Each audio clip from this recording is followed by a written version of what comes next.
کاڵی بەلاشە هەمووی خوانی خوای گەورە تەمەی دێش بە باوکوداشی وا باوکوداشی عفوکات ناوەڵە سا ئەمڕۆ شاگردی خۆی هاتووە بەشی نەماوە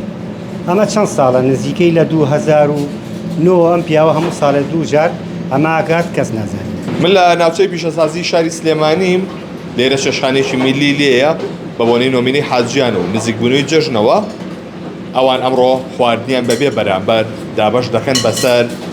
کاسبکارانی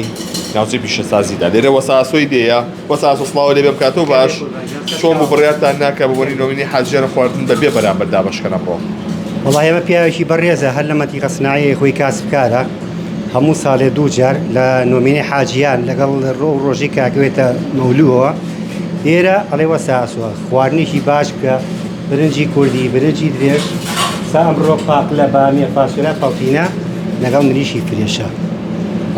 ئەمە هەموو ساڵێ دوو جارم پیاوە بەڕێزاوە کات چەند جاریش کەشەوە کات تەڕەن بە هاوکاریە مەژێمەش بەبێ بەرامبەر لە شتێکی بکەین. بۆ نمونە کەسەزانی چێم کەسە ناوەڵە سا ئەمڕۆ شاگردی خۆی هاتووە بەشی نەماوە ئەمە چەند ساڵە نزیکەی لە 2009 ئەم پیاوە هەموو ساڵێ دوو جار ئەمە ئاگات کەس نازانێت. باشە سەبی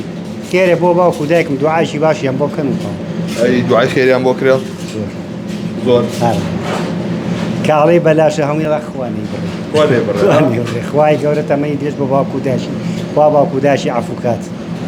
باشە ئەوەی کە هەیە بۆ نمونە ئەم بابەتانە زۆرن ئەو کەسە خێرکەرانە یاخۆدەوەی کە بەزم کەستان لەلایەوە نانا کەس زۆر هەیە ئێستا بڵێ من دەمێکە بێمە شەما بڵین سەڵک هەیە دۆستە ناسراوە ئەڵێ وەساتوە من 500 نەفرم بۆ بکە بەخێر 300 نەفرم بۆ بکە بەخێر چەند جارێ بردومانە بۆ کۆمپانیامی خۆڵە عەمەلەکە لای دەرمانەکە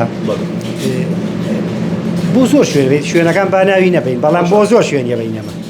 ئەمە ڕاستە تۆ ئەو خواردنەکە و بۆ هێنێ ئەی هیلاشی ئێوە و تێچووی ئێوە هیلاشی ئەمەش فی سەبیل کابرالۆ هەمووا بیورێت ئێمەژە هیلاشی ئیشەڵاوێ بە توێشی قیامەتمان ئیشەڵڵا بنووسە سپاس بۆیەوە بەڵێ ئەوەی کە جۆبیستی بوونەمە تایبەتە بە